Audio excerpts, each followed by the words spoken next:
Assalamualaikum warahmatullahi wabarakatuh. Alhamdulillahi wa kafa.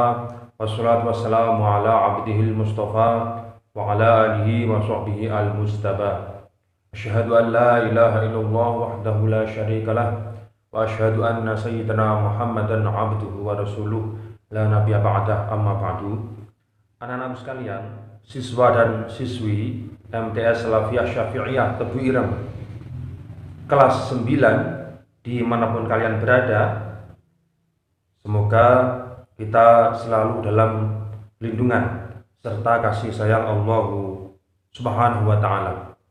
Anak-anak sekalian, pada kesempatan kali ini kita akan melanjutkan pelajaran kita, yaitu pelajaran SKI, Sejarah Kebudayaan Islam. Sebelum kita mulai, mari kita buka dengan bacaan basmalah. Semoga apa yang kita pelajari selalu bermanfaat dan diberikan keberkahan oleh Allah Subhanahu wa Ta'ala.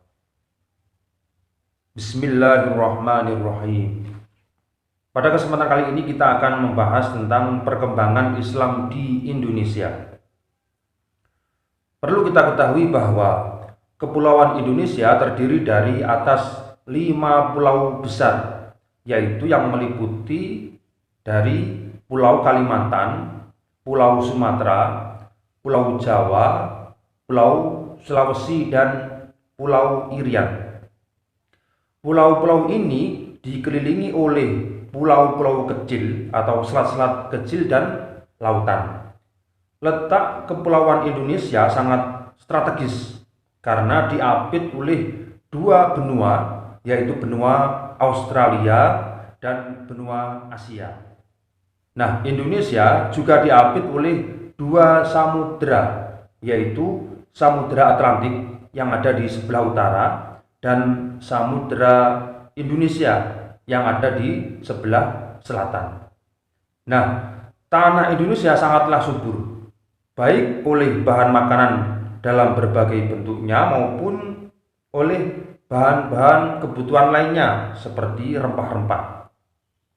Nah, dari kelebihan tanaman yang ada di Indonesia inilah yang paling menonjol adalah rempah-rempah. Banyak masyarakat asing berbondong-bondong datang ke Indonesia untuk mencari yaitu rempah-rempah. Nah, di samping itu juga mereka juga membawa barang-barang dari negaranya masing-masing yang dijual ke Indonesia. Nah, dengan kehadiran para pedagang ini, jalur pantai Indonesia semakin lama semakin ramai. Maka muncullah kota-kota pelabuhan seperti Samudra Pasai, Selat Malaka, Banten, dan Demak. Nah, pelabuhan ini dijadikan dermaga, dijadikan pelabuhan untuk bertransaksi jual beli internasional. Jadi Indonesia dari zaman dahulu kala memang merupakan terminal internasional, yaitu terminal para pedagang-pedagang asing. Nah, di antara saudagar-saudagar atau pedagang-pedagang yang datang ke Indonesia adalah pedagang Muslim, yaitu dari Arab seperti Mesir, Arab Saudi, India, Irak, Iran, Gujarat, dan Persia. Nah, kehadiran mereka di Indonesia ternyata bukan hanya untuk membeli bahan-bahan atau menjual bahan-bahan yang mereka bawa dari negara masing-masing. Akan tetapi mereka juga memanfaatkan momen ini untuk berdakwah, yaitu menyiarkan agama Islam ke Indonesia. Akhirnya apa?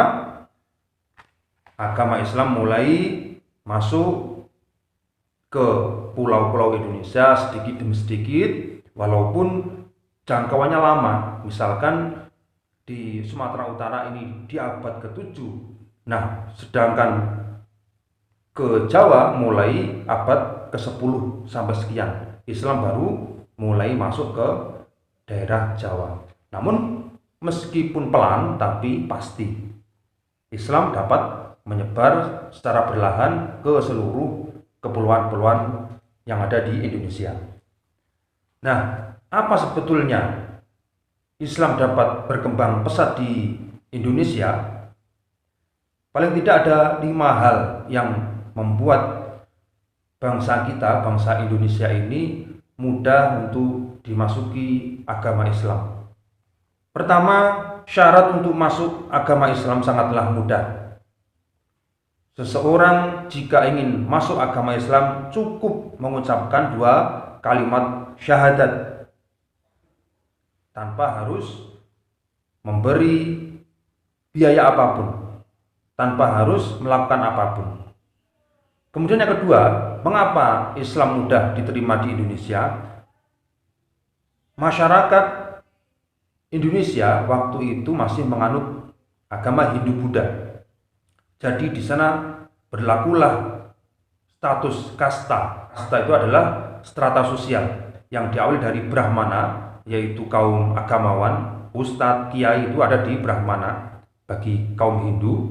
Kemudian ada kaum kesatria, yaitu para pejabat, para militer, dan kepolisian itu ada di kaum kesatria. Kemudian ada Waisa, ini di bawahnya lagi, dan kemudian ada Paria, yaitu para pedagang, dan yang paling bawah adalah kaum Sudra, yaitu para budak dan rakyat jelata. Nah, dengan adanya kasta-kasta ini, maka bagi seseorang yang kastanya rendah tidak diperbolehkan untuk naik ke level berikutnya, yaitu kasta berikutnya. Nah, Islam menghapus kasta-kasta ini, sehingga apa? Masyarakat yang kebetulan berada dalam kasta rendah, mereka berbondong-bondong masuk Islam. Karena apa? Kasta dalam Islam tidak ada. Artinya apa? Di dalam Islam, murid boleh menjadi imam dari gurunya, anak boleh menjadi imam dari gurunya, seorang santri boleh menjadi imam dari syekhnya, dari kiainya. Ini Islam. Kemudian faktor yang ketiga yang membuat agama Islam mudah diterima di Indonesia, yaitu penyebaran agama Islam ke Indonesia relatif damai. Tidak ada terjadi peperangan atau kontak fisik pada saat menyebarkan agama Islam. Sehingga apa? Islam di mata masyarakat Indonesia adalah agama yang mulia, yang tidak mengajarkan tentang kekerasan. Dan inilah yang kemudian nanti diwarisi oleh Wali Songo dan kita teruskan bersama, yaitu sebuah konsep penyebaran agama tanpa melalui kekerasan, akan tetapi bil mau'idoh, dengan mau'idoh kita. Kemudian faktor yang keempat yang membuat Islam mudah diterima di masyarakat kita, yaitu sifat bangsa Indonesia yang ramah tamah, memberi peluang untuk bergaul lebih erat dengan bangsa lain. Nah, di dalam pergaulan yang erat itu kemudian terjadi saling mempengaruhi dan saling pengertian. Dengan cara seperti inilah agama Islam dengan mudah diterima oleh masyarakat Indonesia. Jadi biarkan masyarakat memilih. Banyak keyakinan-keyakinan yang ada saat itu, termasuk agama lokal, kemudian Hindu, Buddha, dan kemudian Islam. Nah, dengan pemikiran terbuka, dengan open-minded, seseorang terbuka, maka masyarakat dibebaskan untuk memilih. Silakan mana yang dianggap benar, misalkan membahas tentang konsep ketuhanan. Dan ternyata Islam satu-satunya agama yang paling benar dalam konsep ketuhanan, maka masyarakat secara otomatis memilih untuk masuk Islam. Nah, kemudian yang kelima, faktor yang kelima, mengapa Islam mudah diterima di masyarakat, yaitu upacara-upacara keagamaan di dalam Islam lebih sederhana, tidak menggunakan biaya. Karena apa? Kita cukup membaca syahadat, berdoa, sholat, membaca Al-Quran, yang biayanya sangat 0,%, sehingga apa? Masyarakat bawah pun tidak berat untuk melaksanakan syariat Islam. Nah, sedangkan di Jawa ini peranan yang paling kuat, yang paling berperan di dalam penyebaran agama Islam adalah para wali songo atau para ulama yang menyebar di seluruh Jawa, yang terorganisir, yang kemudian oleh masyarakat disebut dengan wali songo. Nah, inilah penyebaran agama Islam di Indonesia. Nah, tugas kalian cukup merangkum apa yang saya sampaikan dalam video ini, kemudian ditulis dan difoto, kemudian kalian kirimkan ke Google Classroom. Kita akhiri dengan bacaan Alhamdulillahirabbil alamin. Assalamualaikum warahmatullahi wabarakatuh.